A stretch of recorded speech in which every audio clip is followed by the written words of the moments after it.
జై శ్రీరామ్. ఈరోజు మీకు చింతకాయ పచ్చడి మిరప్పళ్ళతో ఎలా పెట్టుకోవాలో చూపెడుతున్నాను. చూసి నేర్చుకోండి. ఇది చాలా టేస్టీగా ఉంటుంది. సంవత్సరం అంతా నిల్వ ఉంటుంది.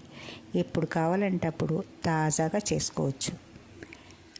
ఎప్పుడు కావాలంటే అప్పుడు అంటే ఎందుకన్నానంటే, మిరప్పళ్ళు దొరికినప్పుడు మిరప్పళ్ళ సీజన్లో వాటిని తెచ్చి శుభ్రంగా కడిగి బట్టతో తుడిచి కొంచెం అంటే పదన లేకుండా చేసుకొని అప్పుడు దాన్ని చిన్న చిన్న ముక్కలుగా తరిగి కాస్త సాల్ట్ వేసుకుంటూ మిక్సీ చేసి ఒక దాంట్లో పెట్టుకున్నామనుకోండి, ఇంకా మనకు సంవత్సరం అంతా ఏం పాడవకుండా అలా ఉండిపోతుంది.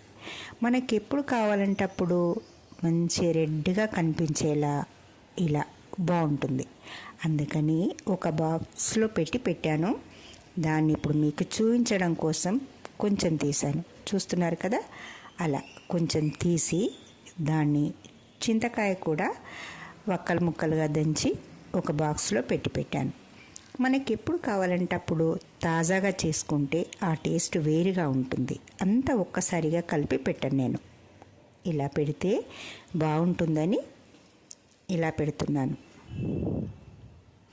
ఇప్పుడు చింతకాయ ఎంతనో మిరప్పళ్ళు కూడా అంతే సేమ్ క్వాంటిటీలో తీసుకొని ఈ రెండిట్లలో సాల్ట్ వేసి పెట్టాం కనుక నేను ఇప్పుడు సాల్ట్ వేయాల్సిన అవసరం లేదు. ఈ రెండు కలిపి మంచిగా మెత్తగా చేసుకుందాం. ఇప్పుడు మెత్తగా మిక్సీ చేసిన తర్వాత పోపు తయారు చేసుకుందాం. రెండు మిక్సీ చేసి అక్కడ పక్కన పెట్టాను. ఇప్పుడు పోపు తయారు చేస్తున్నాను. పోపులో మీకు జీలకర్ర, ఆవాలు, కరివేపాకు, వెల్లుల్లి వేసి కాస్త పసుపు వేసి కొంచెం చల్లారనిద్దాం. మరి అంత వేడిగా అక్కర్లేదు. స్టవ్ కట్టేసి ఇందులో ఇప్పుడు మనం రెడీ చేసుకున్న మిరప్పళ్ళది ప్లస్ చింతకాయ మెత్తగా పేస్ట్ అయింది.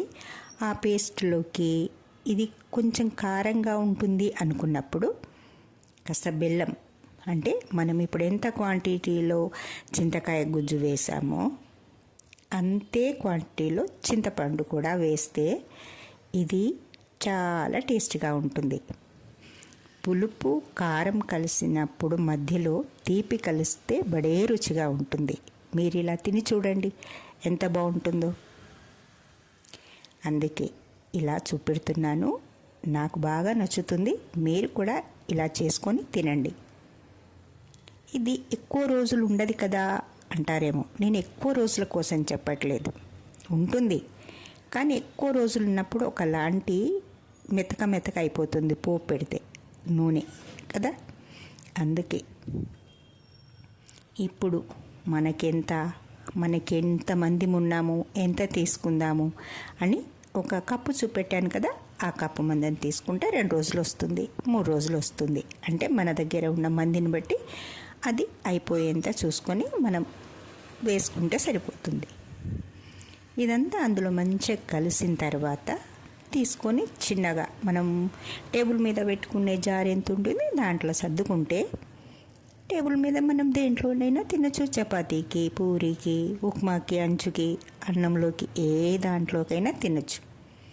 చింతకాయ పచ్చడి ఎన్నిటికో మంచిది, మన ఆరోగ్యానికి కూడా మంచిది.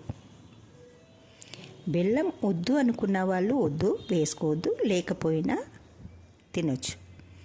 కావాలనుకుంటే ఇలా టేస్ట్ చూడాలనుకుంటే తప్పకుండా వేసుకుని ఒకసారి చూడండి.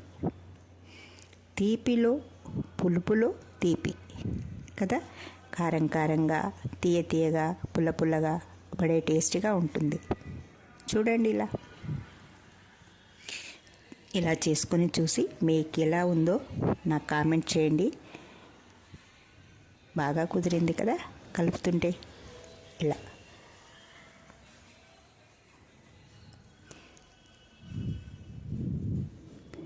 మీ తిని మీ ఫ్రెండ్స్కు షేర్ చేసి నాకు కామెంట్ చేయండి.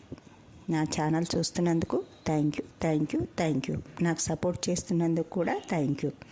మళ్ళీ కలుద్దాం మరో వీడియోతో. Bye friends.